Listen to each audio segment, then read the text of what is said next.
welcome back to Wild and Free Art.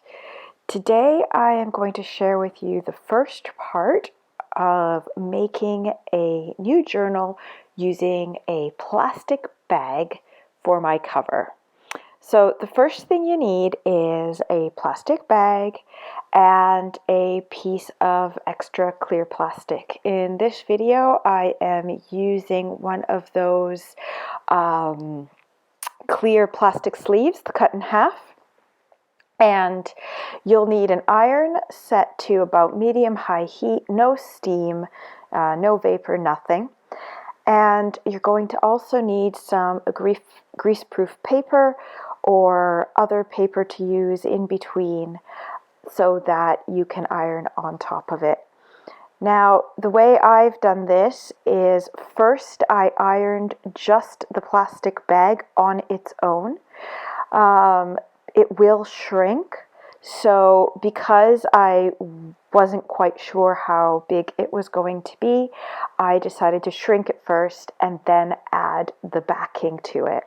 So here I am just ironing it in pieces because obviously the top part, it was a big bag, so I just move it, put my paper back on, and go over it again with the iron, and you'll see the difference in size once I am done and I come back in there to put my plastic sleeve on top.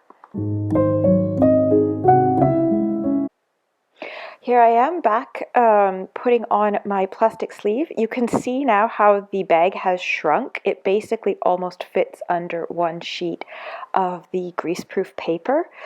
I'm just readjusting the bag, and then I'm going to repeat the process by ironing the two bags together.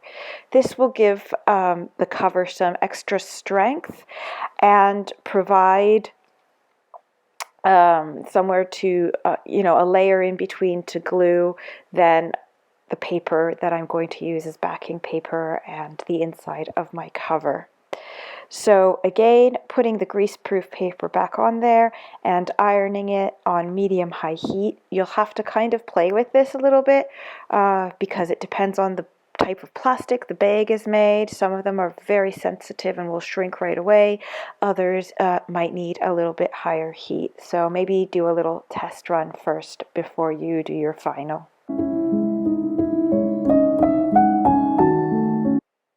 So now I'm carefully peeling off my greaseproof paper, and as you can see here, the two bags have more or less fused together. It's important to also check the edges, especially the edges, to make sure that they fused.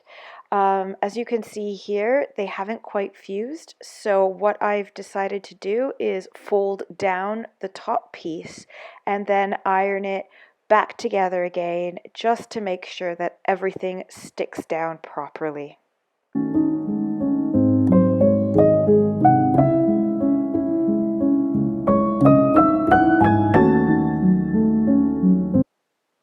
And this is the bag finished after I have ironed all the edges. Look at the size difference from when we began. It feels really good and strong. The edges have now sealed properly, and it is ready for the next step. The next step I'm doing here is I'm just adding a piece of cardstock underneath the plastic bag just to give it a little bit more strength so that it bends. I've decided to use 3-in-1, or you can use Fabri-Tac, or you can use, I suppose, art glitter glue. I've never used that, so I'm not sure, but use a strong glue for this. I tried at first using PVA and it just popped right back off, so it doesn't bind very well to the plastic. So I suggest using a strong glue like this one, and I'm basically just treating the plastic bag as if it was a book cloth cover. So I have folded the edges down, trimmed the corners, and I'm now just gluing it down and pressing it down. in order to make it stick. You will need to be patient for this step. You have to really hold it down to make sure it proper stays put until the glue manages to hold. I used a few of my nicely wrapped stones, which I use as paperweights. So now the glue has dried, I've decided that I'm going to sew around the edges just to give extra strength and security to my cover.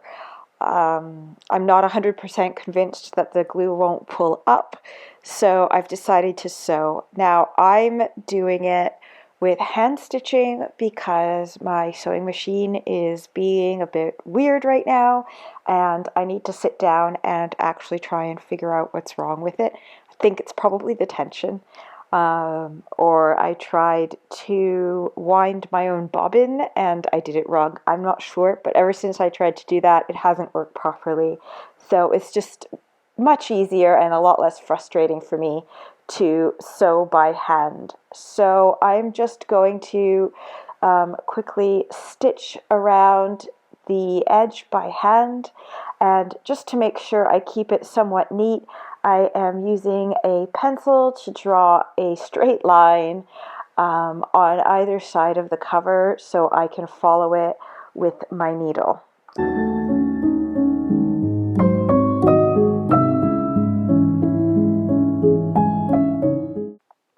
So now, as you can see, I have finished stitching the cover.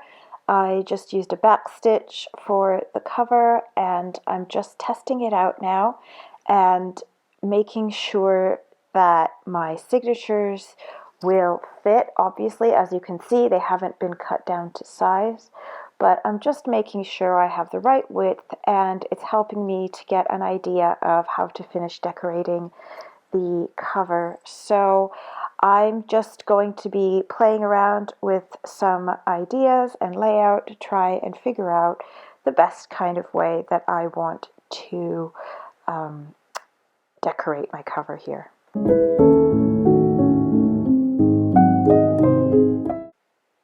So again, here I have used Fabri-Tac to glue down my lace, but I'm having my doubts as to whether or not it will actually stick.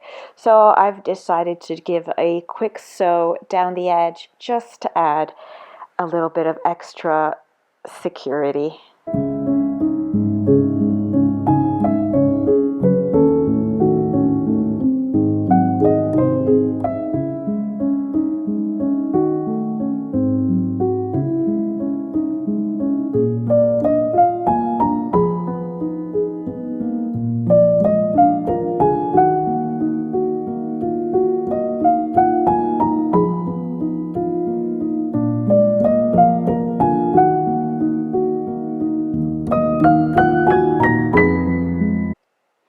So again here, I decided that even though I had used the Fabri-Tac to glue on my picture and I had sewn the button on the edge, I wasn't quite 100% sure that my image would stay stuck down, and so I decided to put some decorative and functional brads in the corners to add a bit of, texture, and also to make sure that the image would stay put just in case.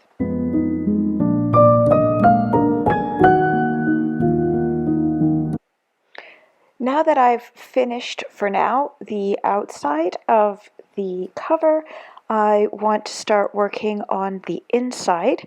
So I've chosen what is going to be my inside paper, but I also know that I want to have pockets both front and back.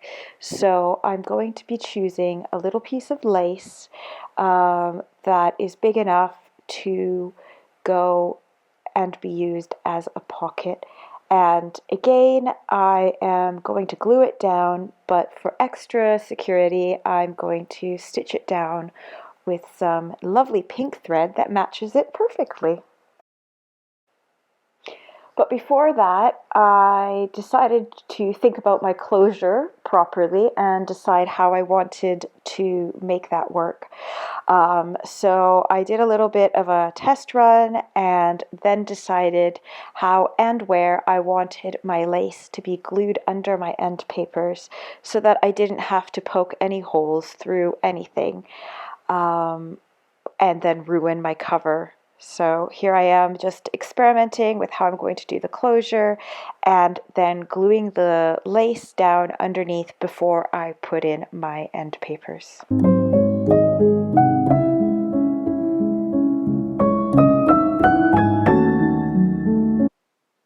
So once my lace has been nicely stitched in and glued down, it's time to finally add it to the inside of the book.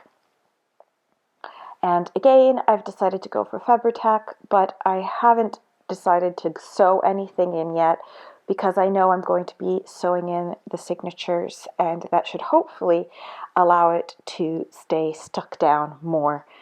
That's it for today for part 1. I hope that you have enjoyed it and seen how sometimes those cute plastic bags, after you've used them and used them 100 times, and once they have a hole in them, you can still make something beautiful out of them. Join me next week for part 2, where I will be sewing in the signatures using the French link stitch. In the meantime, happy crafting, and if you've enjoyed this video, please don't forget to subscribe or leave a comment or share because every little bit helps.